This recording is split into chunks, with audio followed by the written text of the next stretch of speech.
Cool. So hello, welcome again to another episode of Flying High with Flutter. I've actually slightly changed up my studio a little bit, so you'll see me actually looking at the camera this time because I did some changing around. And what I wanted to say is that we have a great episode today with a very interesting author. Just had some. The reason that we started a little bit late today is because we've got sidetracked talking about languages, actual languages. And but we're going to here to talk about his book and also, some more details about how to actually make great APIs, because as Flutter developers, of course, we need to sometimes create our own APIs. And so this is really important to talk about. And so now on to the introduction. We have Arnaud Lauret. Hopefully I have that kind of okay. Yeah. He is the author of the design of web APIs, right? Which, we're not really making websites per se. Sorry, I'm just adjusting my audio over here.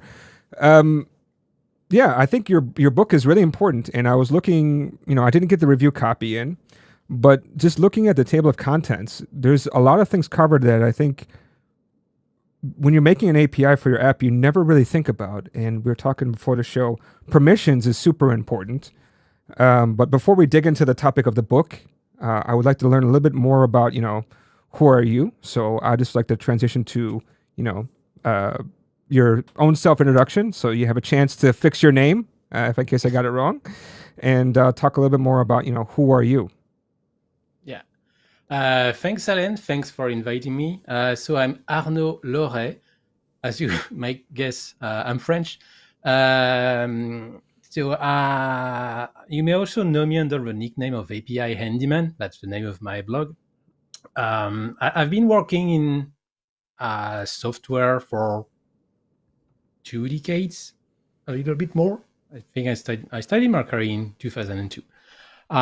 For most of the time, I've been working in the financial industry, connecting pieces of software together using various stuff, varied stuff, like RPC, SOAP, Java RMI, and later web APIs.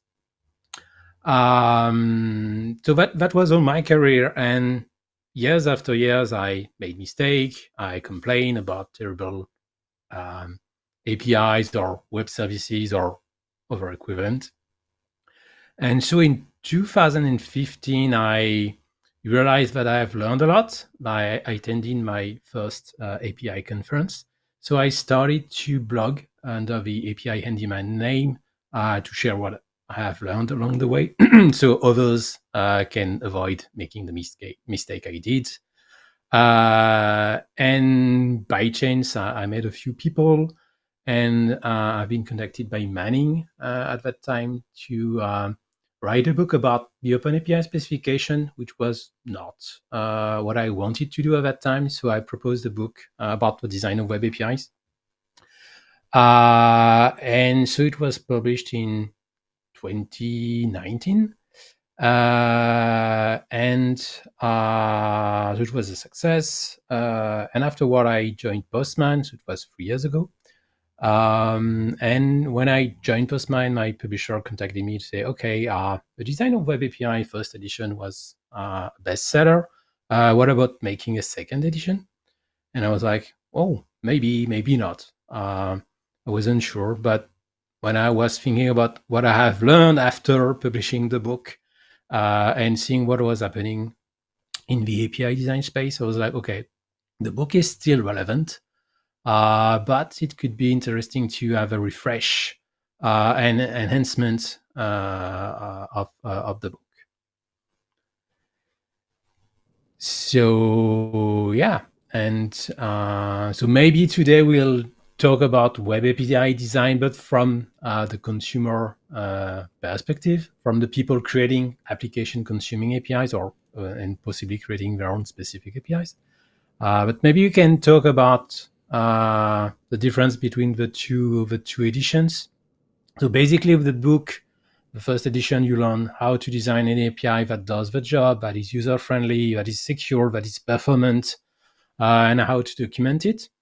And the second edition We can compare the two editions to the Terminator and Terminator 2 Judgment Day movies. The second edition is the same, but bigger and better.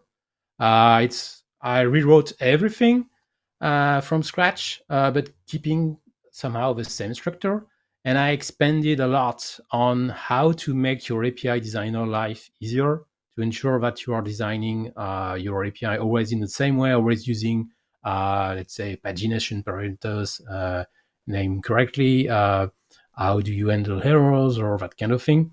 And how to make decisions confidently and consistently across the time.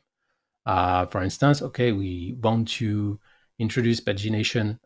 We do not want. We must introduce pagination when we are searching things with our APIs. How do we do that?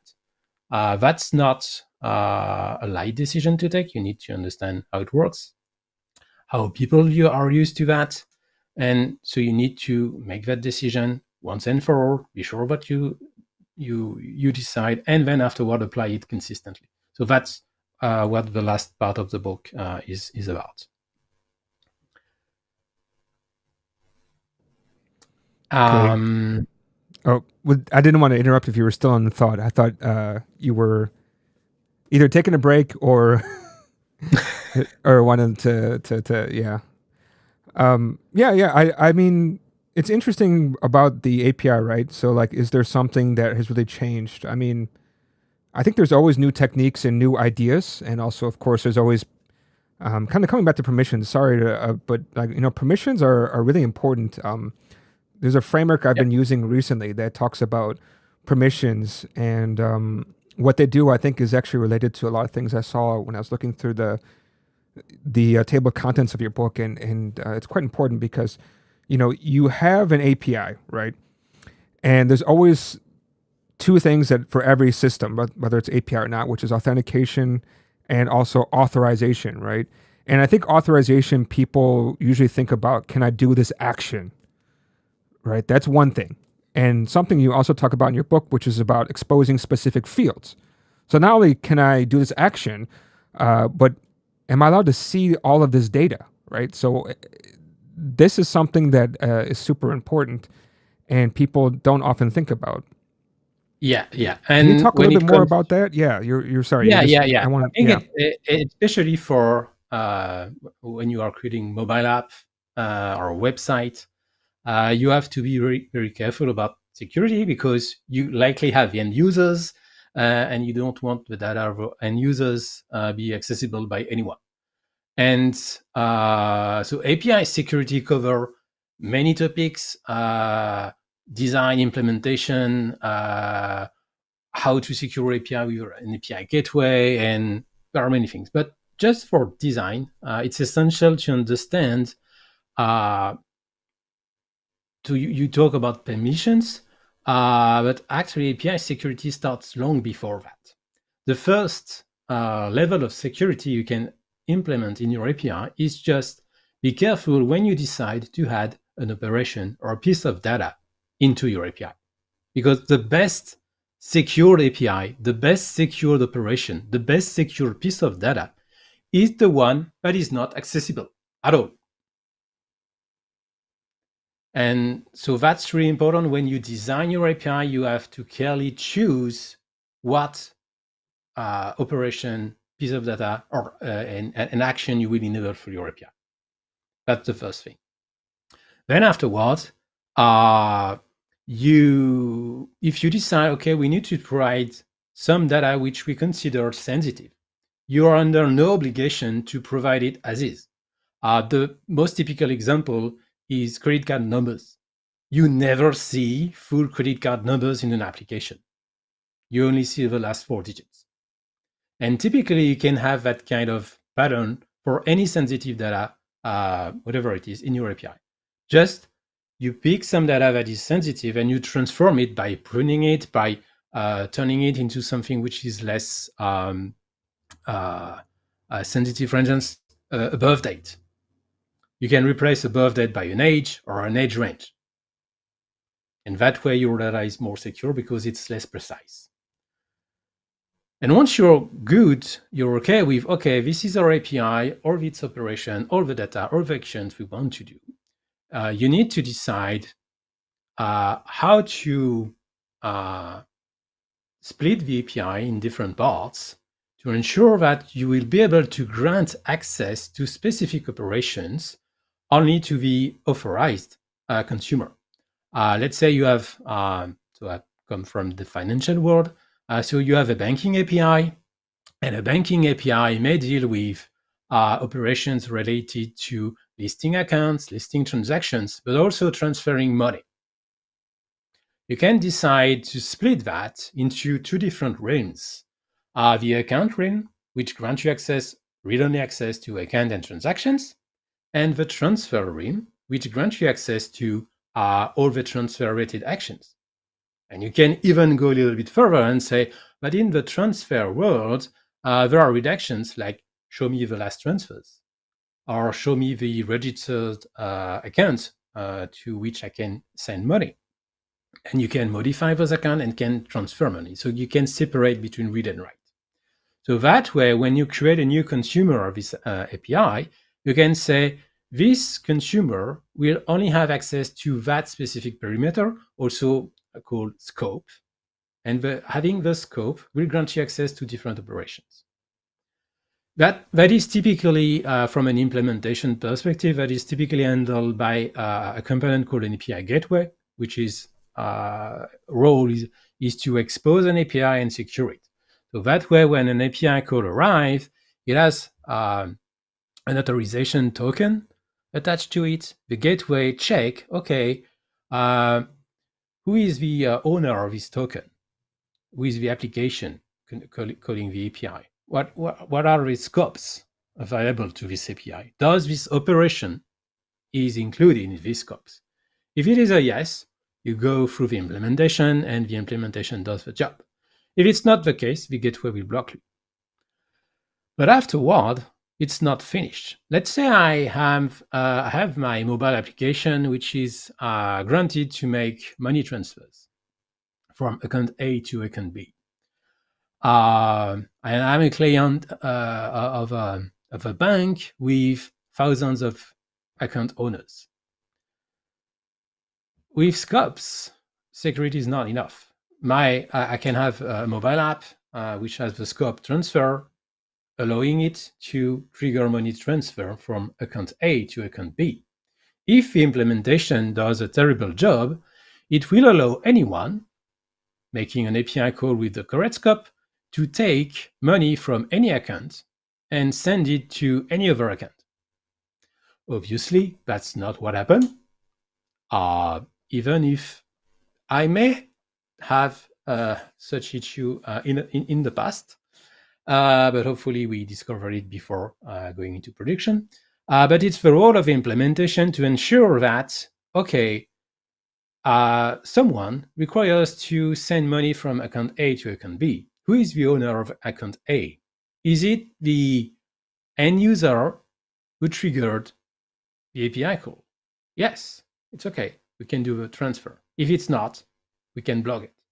And a typical API security issue related to that kind of topic is, I think there was I don't remember the name of the app. It was an app meant to record audio conversation. Like you are speaking with someone on the phone. If people are still doing that, you can record that. And so there was a mobile app, of course. And the mobile app could retrieve the list of recorded conversation. Each conversation was identified with an ID, which was just a numerical sequence, so like 123. And so some hackers triggered some API call to say, okay, I'm just allowed to see, I think I'm just allowed to see record 1, 2, 3, 3, 4, 5, and so on. What happens if I put a random number? They're able to get a recording from another user because the implementation was doing a bad job. So with API security, you really have to think about the full scope. You have to think about what you put in your API, how you segregate access to different actions. So a consumer can only be allowed to a limited scope of operations, and how the implementation, which is the last line of defense, will check that based on the data available, the user ID or the partner ID or whatever, I can check that, yes, this API call is normal, so I can return the data or I can execute the action. Do you have a question related to security, Alan? Wow. I mean, you covered a lot in there. I think, I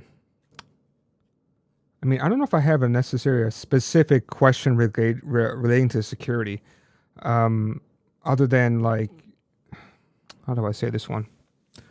I think what we should actually do, maybe let's roll it back a bit, right? So, because I think a lot of the audience, when you want to learn Flutter, it's one of those frameworks that's actually pretty simple to get started, and you can get quite far.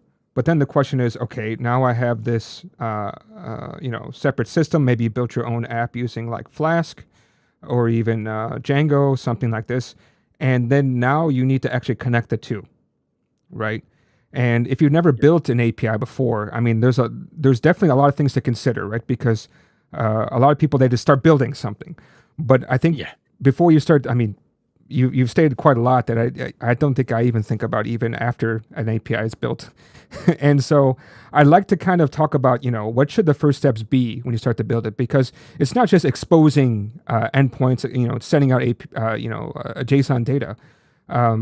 You need to really consider, okay, what is it that my user wants to do, and how should I expose that? And even if it's just exposing JSON, I mean, you have choices of GraphQL, you have REST, you have SOAP, but that's more so with XML.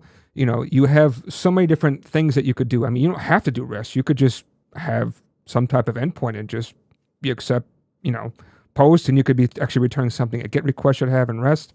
I'd like to kind of talk a little bit more about from the beginning, what should I be thinking about and how can I start to design this? What are your recommended steps? Yeah. And that's typically the topic of the first chapter in my book, and then in the book I cover in all steps that I describe. So I split design. So by design of API first, I make a difference between defining an API and designing an API. Defining an API, so I come from the corporate world, so that makes maybe a little bit different, but the life cycle of an API, whoever you are, wherever you work, can be divided into someone decide to create that we need to create an API for whatever purpose, because we need to gain more customers, because we need to add new features to an existing app, or we don't care. But someone make the decision and kind of give an overall scope or maybe a precise description of what is needed. Then you actually design your API. So I will get back to this in a moment. Once it is designed, you will develop it, you will test it, and you will deploy it. And some people will consume it. So it sounds like waterfall stuff. It's not. It's just a basic representation of all the activities any API will go through. There will be back and forth. You don't have to wait for everything to deploy your API, because actually to make end-to-end test, you need to deploy it. To give it early to your consumer, you need to deploy it while you are still designing it. So it's just the basic steps. So when I'm talking about the design of an API in my book, it's someone decided to create an API. So now we need to design an API that will meet the defined needs or the requirements. And so in this design stage of the life cycle, there are many things to do. The first thing will be to identify the capabilities that the API must offer to meet the requirements. And when I say capabilities, I'm not talking about get/this, post/that, or do whatever mutation in GraphQL. It's plain English or French or Dutch or whatever. At that stage, you need to speak the language understood by all the stakeholders. It's just pure subject matter or business language. Okay, we have that type of users. They need to do that. How do they do that? They go through step 1, step 2, step 3. And so you decompose what the users need to do, how they do it. And that way you will identify many different steps in many different use cases. And when looking at all those steps, you will identify the unique capabilities or operations that your API needs to fulfill. It could be read a user, send money, check people profile, whatever, you name it. Once you have that, you will actually design the programming interface. But before choosing the programming interface, you need to decide what kind of programming interface you will use. So you mentioned REST, GraphQL, and SOAP. So I hope that nobody's do SOAP anymore because that's super complicated. So typically it will be REST in 80% of case and GraphQL I'm taking worldwide. And such a question of who are the consumers, what kind of action you have in your API. For instance, if you need to create a real-time chat system, a REST API is not the best option. Maybe you will use something like WebSockets because that's the best architectural option. So what's really important is to not choose a type of API just because you are a REST fanboy or a GraphQL fangirl. You need to choose because that's the tool you need to fix your problem or meet the requirements. So that's really important. Once you're done with that, you can actually design the programming interface. So in my book, I focus on REST APIs because I consider it the most mature API style. It's the most used still nowadays. It was the case 6 or 7 years ago when I wrote the first edition, and it's still the case today. And many of the learnings and the teachings in my book can be applied to other APIs. And the REST APIs are rooted into the REST architectural style, which gives some guidance not about designing APIs, but how you design distributed systems. And that's really important to understand. So when you have that background and you know how to design a REST API, why they work that way and so on, you can look at other APIs and see what is missing, what they bring as an enhancement, and you can balance them. But learning REST API, even if you are focusing on GraphQL, learning how REST API works is really a good insight for you. So let's get back to the design. So you have someone who define what needs to be done, you identify the capabilities, and then you design the programming interface. So for REST API, you need to identify the business concepts your capabilities will manipulate. We call them resources. Then for each resources, you see the operations that are attached to them. So let's say you have an account, you can read it, you can modify it, and so on. And you will afterward identify the HTTP method to represent those operations. But for today, that's not really what matters. Then you will design all your data. You need to design the responses. And to design responses, you need to identify all possible options, the success, the errors.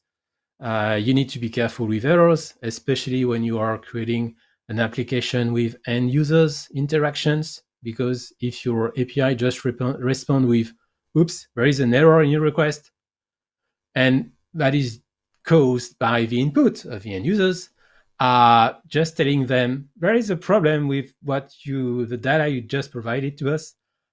Please fix it without any other instructions. Your end users will not be able to fix it, and probably you will. They will go elsewhere, and so you will lose customers. So you need to design all that. In order to foster discussion, if that's needed, around all of that, you can describe your API with a machine readable format, an API specification. So in the book, I'm talking about OpenAPI, the OpenAPI specification.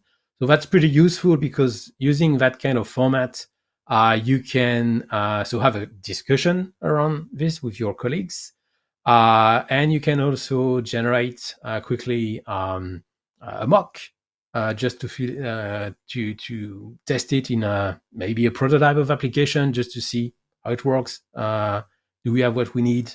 So it's not an intelligent, but just a dumb one. Can someone help working on that? And once you're done with that, you can implement it. And obviously, as for the life cycle, it's not a question of step 1, steps 2, step 3, and waiting to have fulfill every steps. You can have back and forth, iterate, so that way you don't have to wait for months that something happened. So that's a high level and first layer of API design. But you need to look at different perspective on top of that. So when you just do what I described, you have roughly an API that does the job. But you need more than that. You need to be careful that your API is user-friendly and interoperable. So user-friendly relies to, okay, naming things correctly so people can understand them without the need to be an expert in your internal system, to be sure that you're not exposing internal things that people shouldn't see, and that can also returning nice errors.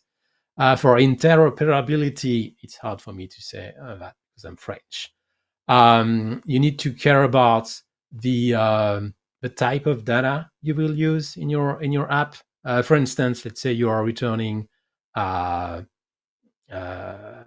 time or a currency. Yes, you are returning an amount of money. So an amount of money is a numeric value like 100 and a currency, dollars or euros or whatever. For the currency, you could say, okay, we can invent our own codification and say a US dollar will be 1 and euro will be 2. But that's not interoperable because it's your own invention. You can leverage existing standards, international standards. So there is an ISO standards for currency. I never remember the name. It's ISO 4217. So if you have currency codes, you have the same for countries and so on. So that's broad interoperability. But you need to be careful about internal operability. Internal in a sense, inside your API and across your APIs. Let's say that I have an API that deals with accounts, and I have an API separate that deals with transferring money from one account to another. In both worlds, I need to identify an account. It would be nice to use the same identifier in both worlds. That way, my APIs, plural, are interoperable.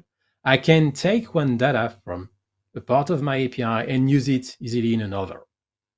That's the part of for interoperability.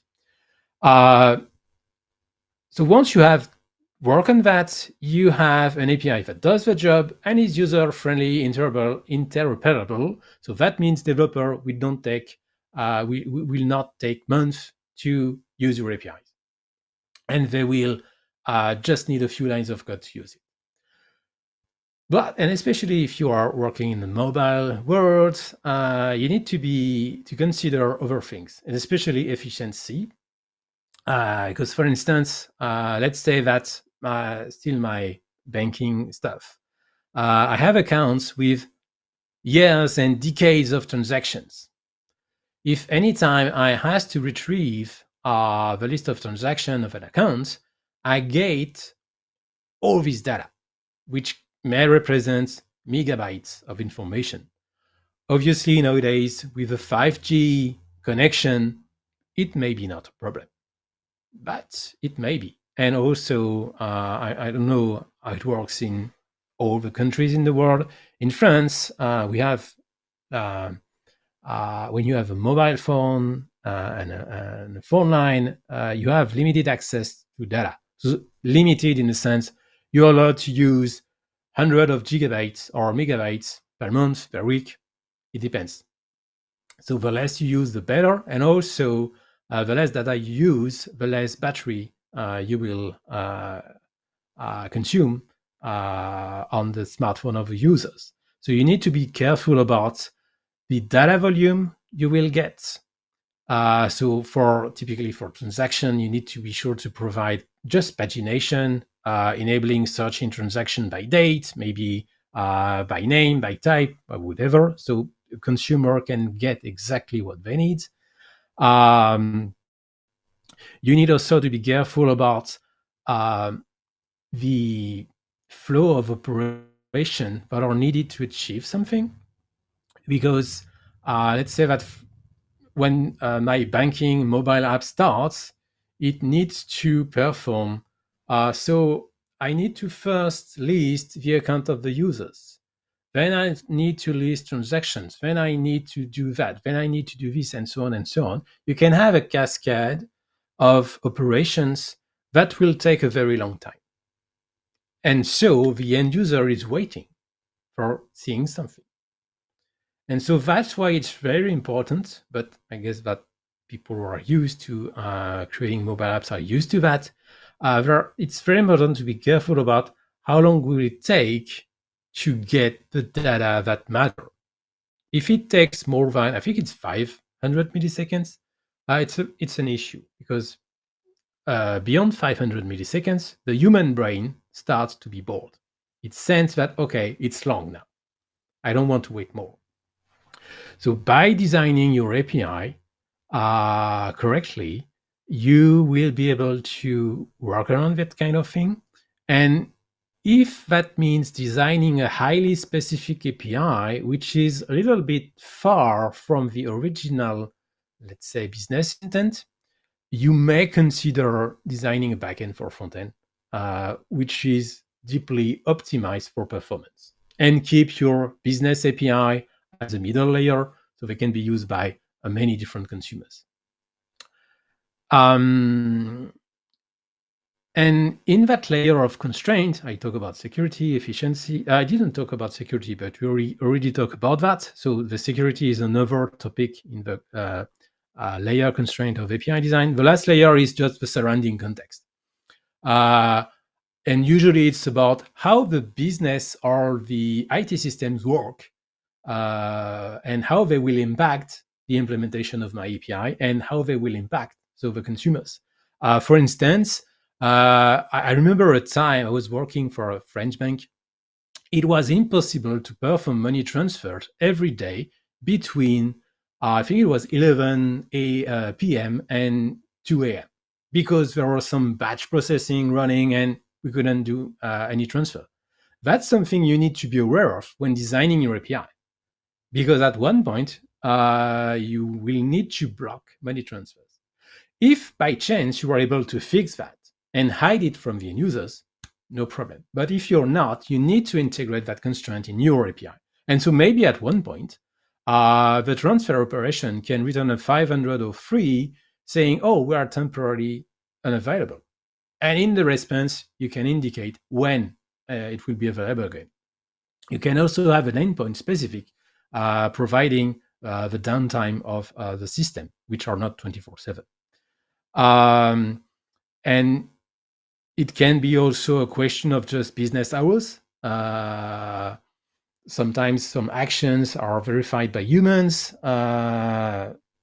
unless they are replaced by artificial intelligence. So there are many things that you need to consider to be sure that they are integrated or in the design or hidden by the implementation. And with that, so we have an API that does the job. We have an API that is user-friendly and interoperable. We have an API that takes care of constraints, such as security, performance, overall limitation of business and IT systems. Once you have covered all that, that's pretty good API. But you know what? You need to design probably other APIs. You will need to modify the API you have just created. And even when designing one API, we will design many operations. And when you're doing all that, you will take many decisions, and you will make many decisions which are always the same, or they should be.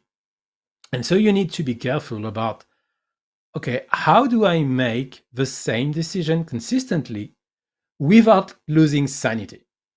And when I say decisions, there are thousands of them. Choosing a type, how you represent date, is a decision. Do we use timestamps, Unix timestamps? So it's date in seconds or milliseconds. Do we use ISO 8601 standards? Do we use both? When? For what? How do we name date? Do we use a date suffix in them or not? Which case are we using for query parameters? How do we structure resource path? Do we force the implementation of pagination on every such operation or not? What is the response when the user try to access to something, but they are not allowed to? Do we return 401, 403? What kind of information do we return in the response? How do we model error? There are many questions that you need to answer once. And afterward, you need to keep to the previous decision. And that can be very complicated, even when you work alone. But imagine when you are working with a team of different people or many different teams across an organization, and you need that your API share a similar look and feel. Because if you do not do that, it would be a nightmare to use them. Because what people expect is when I'm switching from one operation to another, from one API to another, what I have learned before, the code I have returned before, I expect it to work the same with the new API and operation I'm discovering, as long as it is created from the same organization. And it would be nice that all our organizations across the world share common patterns. So that way, poor developer of consuming application can do their job easily. And so to do that, first you need to make decision confidently. So it's not just a question, oh, we will do that because I like it. No, there must be a reason why we do things a specific way.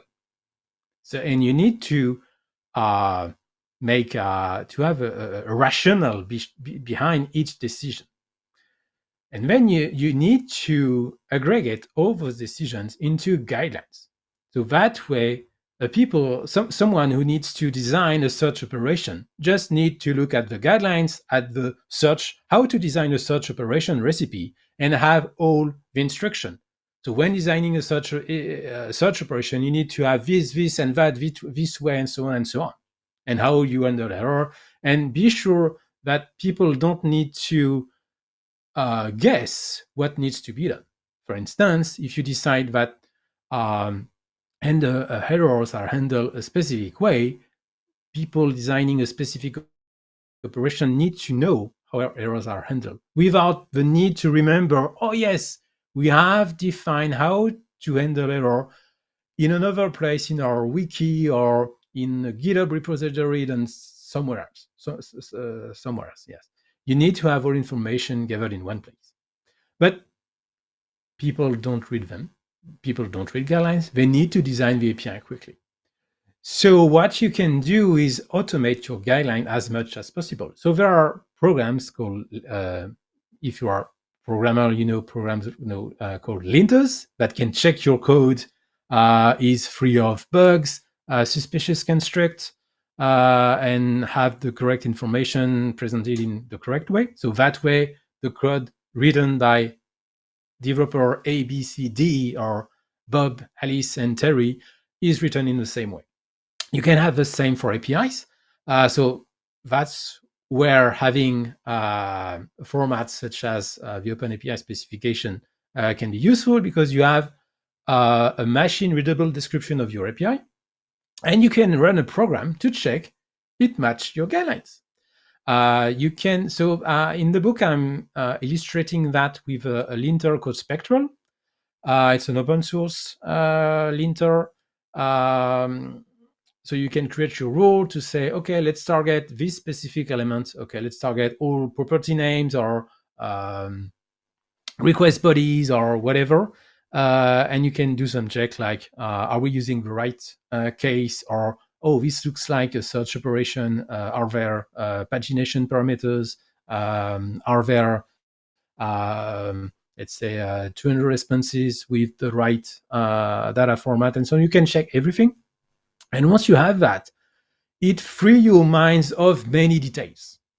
You even don't need to look at the guidelines for the first time. You just need to, okay, let's design an API, and the linter will tell you, oops, you need to do this, you need to add that, you need to replace that. And you can just design the API without the need to constantly refer to the guidelines.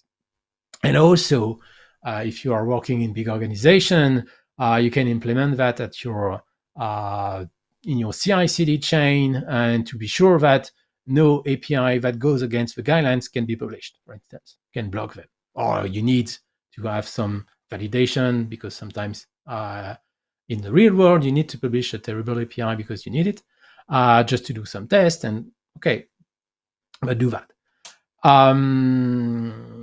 Yeah, and so that way you can simplify your design. And also using the OpenAPI specification, you can have blocks that you define once and for all. For instance, if all operations have a 500 or a 401 response, you can define it once and use it across all of your APIs. So that way you don't need to think about that. One thing I forgot to mention in all of this cycle, so when you design your API, you design an API that does the job, user-friendly, interoperable, constraints, and then you need to think about how to simplify your life. When you modify an API, that's another constraint. You cannot do what you want. Typically, you cannot remove data, you cannot remove operations unless you know what you're doing. So it's essential to identify the modification that we call breaking change that could cause the consumer to crash or do unexpected things. For instance, if I get back to my money transfer API, if I remove the transfer operation, any consumer query will get an error from the gateway telling, oops, the operation does not exist. But let's say that the transfer operation still exists and was initially intended to transfer money, let's say in dollars. And I modify it to transfer money still in dollars, but using cents. So I'm moving digits there. So when a consumer which has not been modified sends, let's say it's reverse. So it was cents and now it's dollars. So they were sending, to send $10, they were sending 1,000 cents. And now you say, no, it's not cents, it's dollars. So I was thinking sending $10, but I send 1,000. So I made a modification which is not the usual breaking change, in a sense that it did not break the consumer, but it just break my company. So that's really important when you modify your API to think about that. So it's all of this is explained in the book.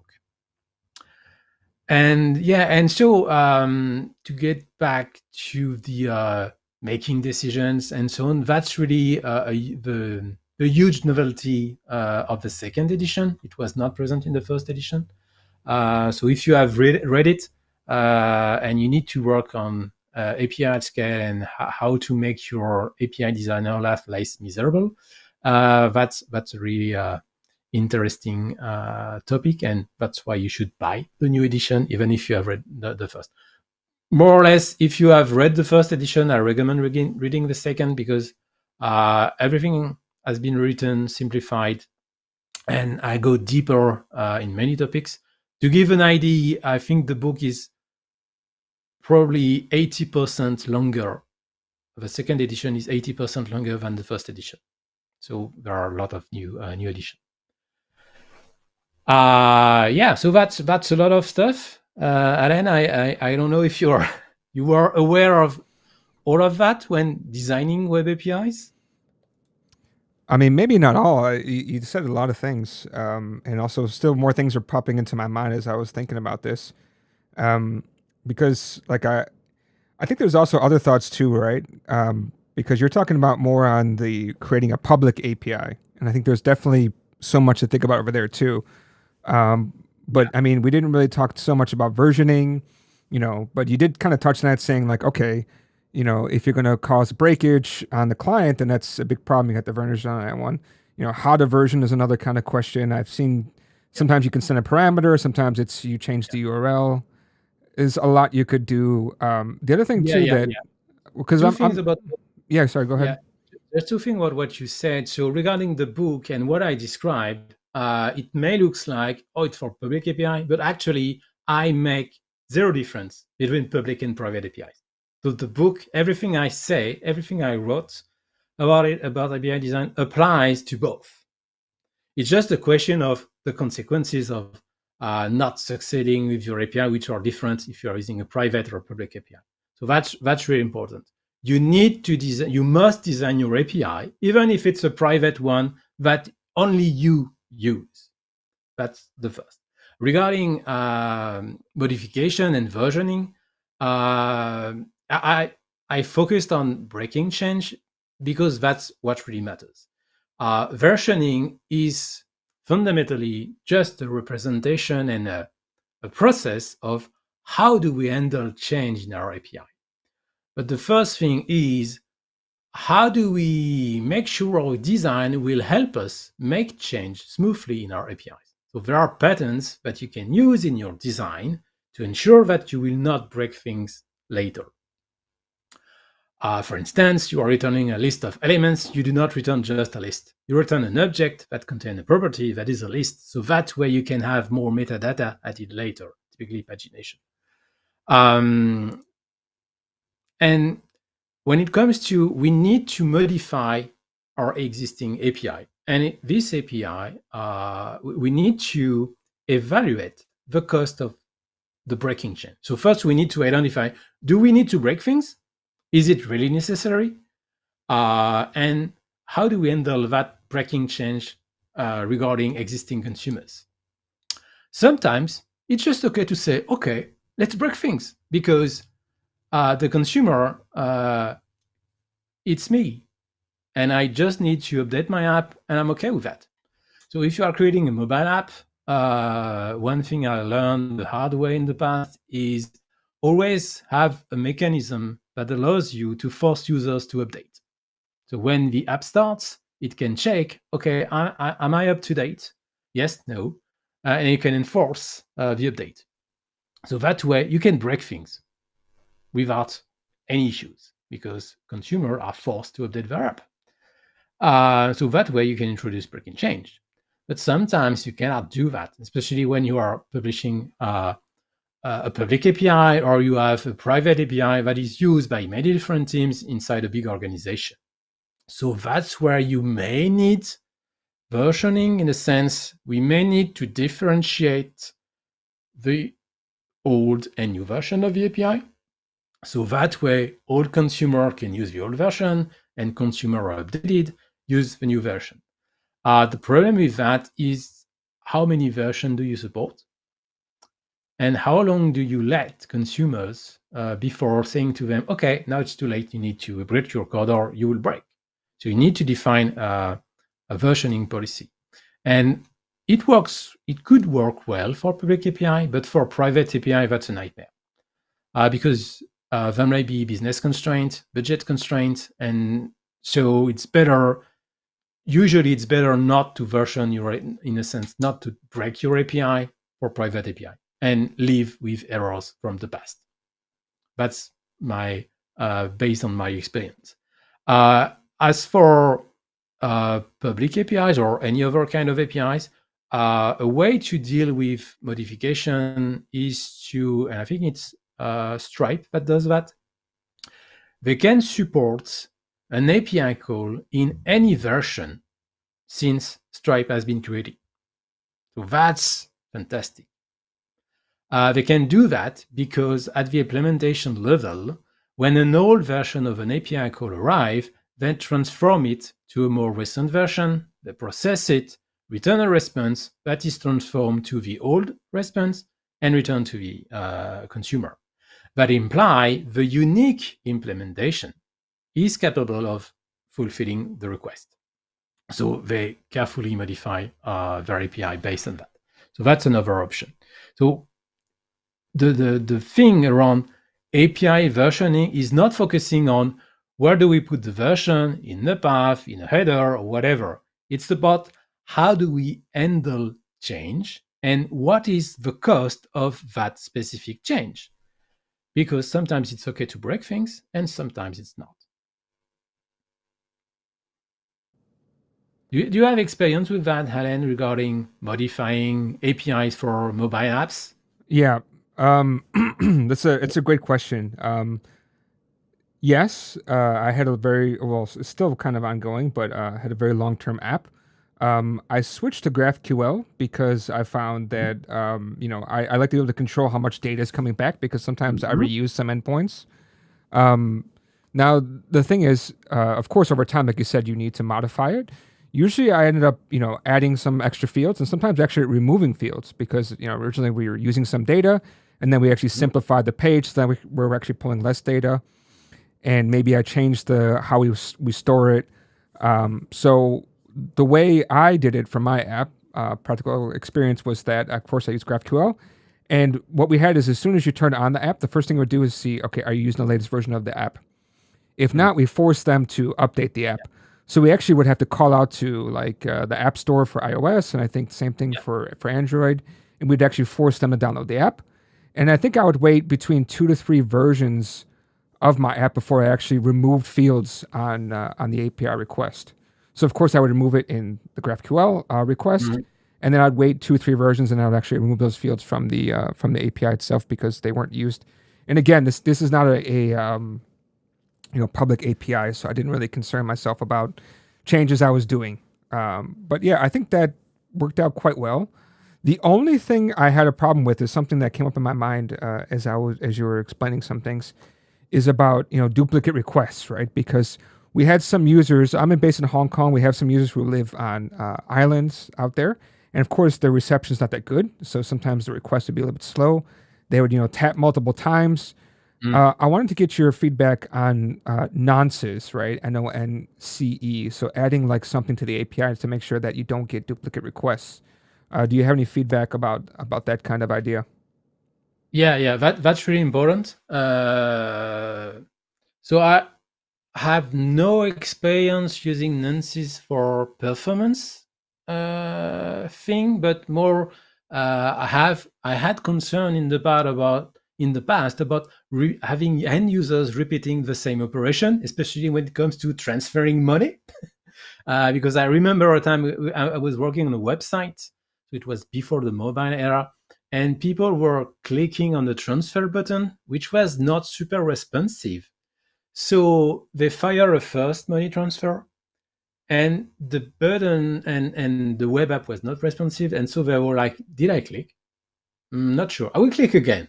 And so they were sending money again, firing the same money transfer. So to fix that, I implemented some check in the backend to ensure that the same money transfer was not triggered twice or multiple times within a given period. But I think there are probably many other techniques to use around that. So maybe at least nonce can allow you to make a difference between requests. And so if you fire the same request with a nonce, the same nonce, you can say, oh, that's the same request as before, so I will not process it again. So that can help. As for performance, there is also an infrastructure question, and having data centers located near to the users as much as possible, but sometimes it's not. But yeah, so it's what's interesting there regarding API design. It's important to not forget that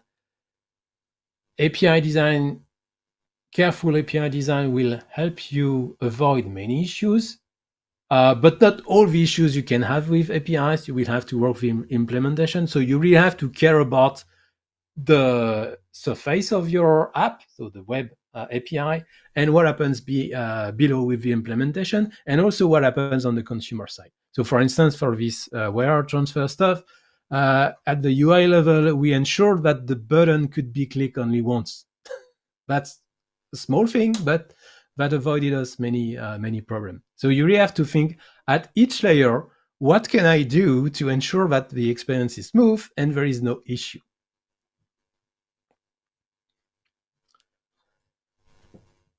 Yeah, I just kind of want to go over the nonce thing. I'm guessing not everybody at home may understand what is a nonce. Yeah. Nonce. You'll have to correct me if I get this wrong. But my understanding about nonce is there's basically two use cases for it. I'm not even sure if I'm saying that right. I feel like I'm saying it in a French way. Nonce. So it's what I see it as is a way to stop duplicate requests from happening, right? So if you have a network partition, aka some kind of interruption between when you send a request and the response comes back, you don't want the same operation to happen twice. Like Arnaud said, if you want to do a transfer of some money to somebody, you don't want to transfer twice the amount, of course. And so a nonce will help to say, okay, did this request happen? Yes, therefore it must be a mistake. So let's just, there's two ways, there's a couple ways you can handle it, right? One is that you could error. The other one, of course, is kind of piggybacks onto the second way a nonce could work, which you talked about, which is like you can cache the response, right? So you could just resend the previous response in case it got lost. Yep.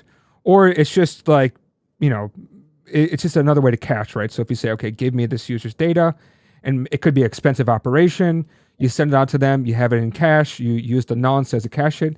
They ask you for the same thing again. Oh, by the way, here it is again. No need to go back to the database. I have it in memory already. So this is something I think is quite important.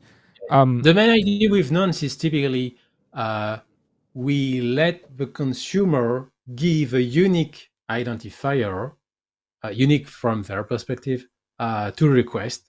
So that way, they're sure that it will be executed once. And if, let's say, there is a network issue or whatever happens, the request is resent again with the same nonce, it will not be replayed. And I like the way you see that in a sense that we will not return an error, but we return the actual response that should have been returned in the first place, because that way that smooth the end user experience. And that's really important when you are creating APIs, because even if there are things that are used by programs, actually APIs are used by programs that are mainly used or often used by people. So everything you do with your API can impact the end user. And so the way you would handle a nonce, a duplicated request, is really smooth, because that way the end user don't see anything, and they are not afraid of, oops, I sent money, I'm not sure if it's actually sent, so should I do the same money transfer again? And so that creates stress for the end users, and we don't want that. Well, something I think is really quite important to talk about is that user-defined nonce, right? I think that needs to be some kind of contract you need to really talk to users about, because at some point let's just say that you do cache it. You can't hold all requests for the whole application for forever for different reasons, right? One is that you may need to do a server restart for a new upgrade. You may just not have enough memory. I mean, it's really something to talk about. So having that kind of saying, okay, we can cache this for say 2 hours, etc. I'm not sure there's no magic number, but it's something that I think is really good. It really depends on the topic of your API, and yeah, depending on the data you can, and beyond nonce, because caching data is important for anything. Also, let's say I'm retrieving a list of transactions. If there are no transactions, I can return the cached response, and that's it. And so that's really important to think not with predefined rules that you apply anytime you need to cache or nonce or whatever, but it's really contextual. You need to think, what is the kind of data I'm dealing with? What is its volatility? And even if it's volatile, Can I show, how do you say that, stale data, outdated data to the end user? What is the consequence? Is it okay or not? You have to think about all that.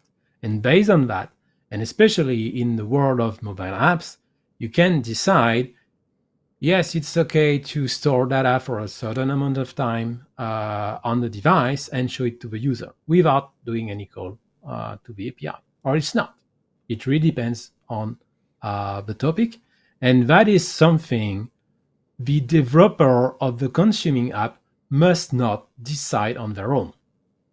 It is caching, a local caching policy is defined by the owner of the data, so the API provider. If it's you, that's okay. If it's not you, you have to comply to their policy.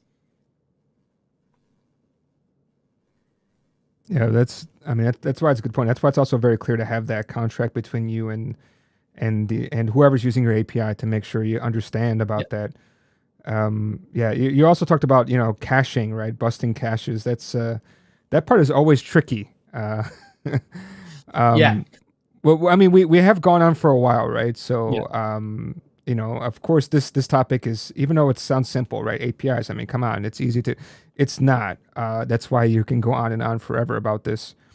But because we are starting to kind of get towards the end of the time, I would like to kind of like start to wrap up, and we can of course talk about where to get the book. But I think let's just do it this way. Since you are the expert in APIs, do you have any kind of parting thoughts we can leave the listeners is about when it comes to APIs? What do you like recommend, or anything that comes to your mind? The first thing is, any web API you create, you need to design it.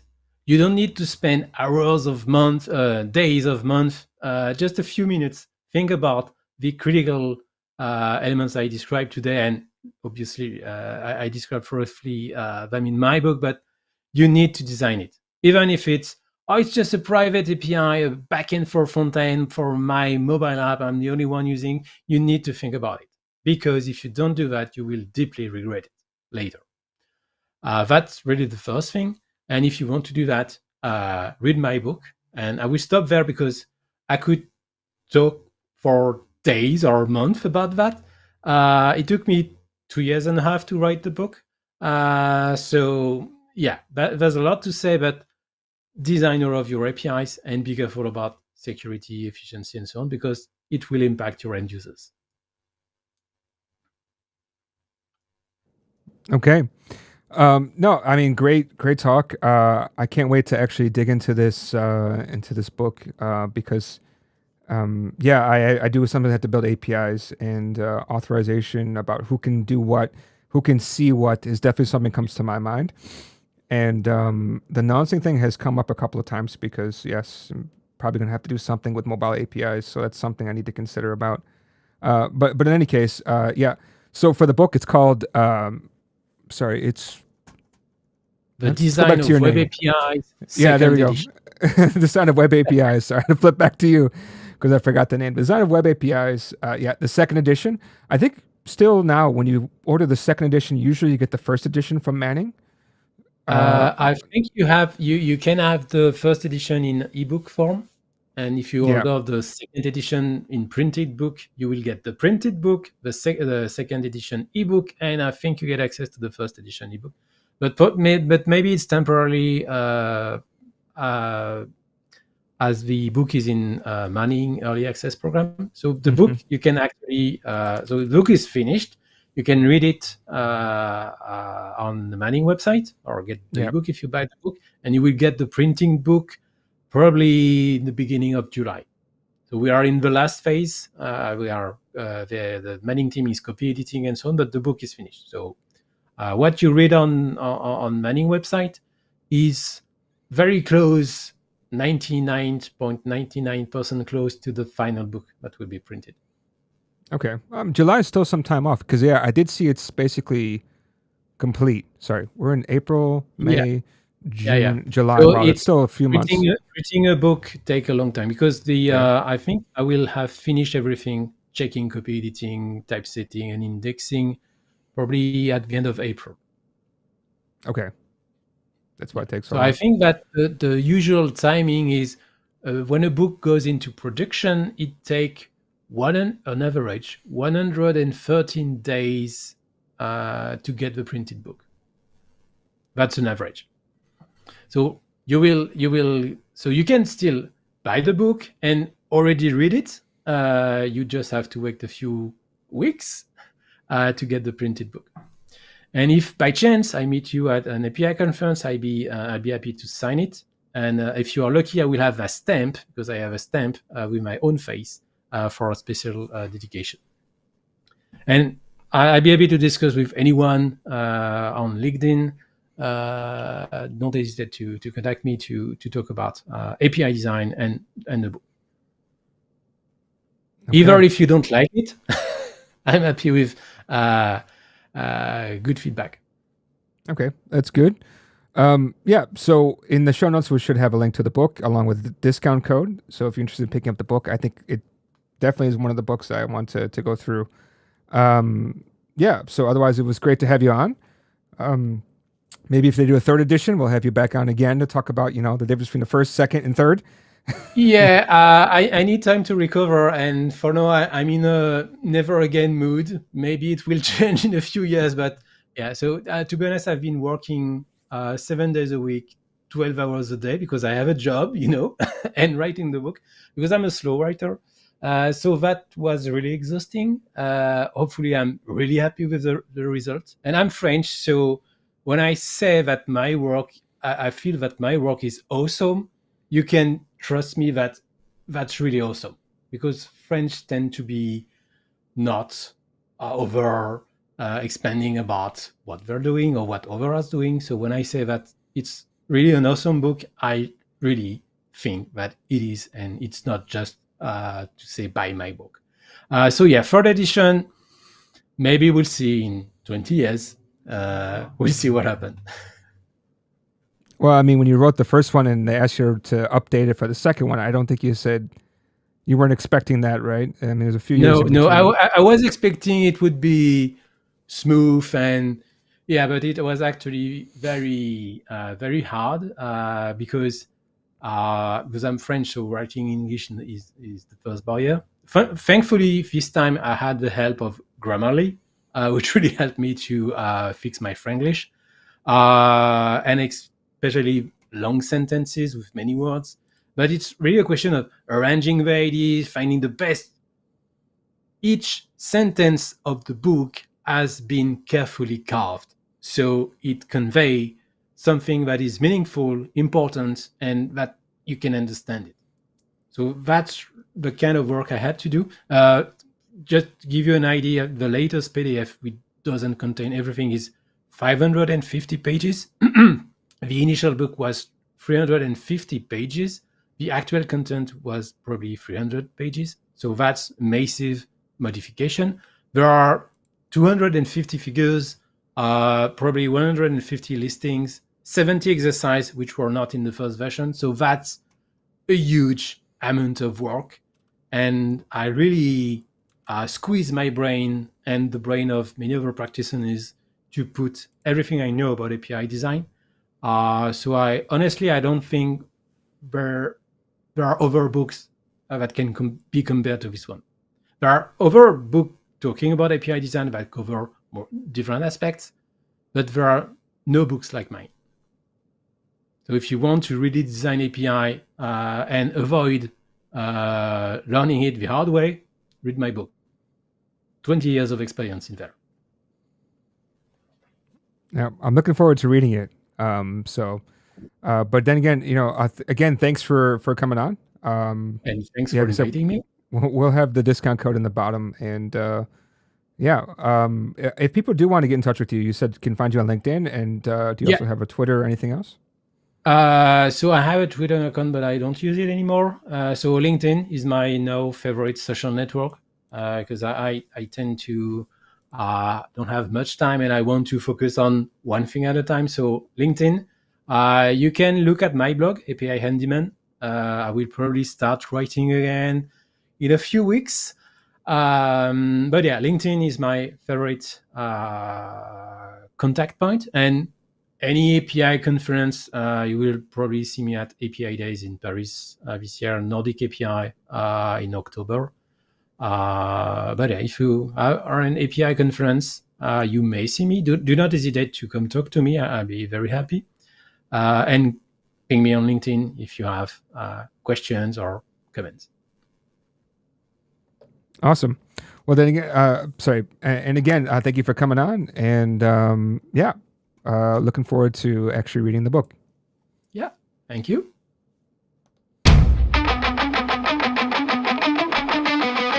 Uh-oh, that should have been the ending one. Looks like something got messed up on my side.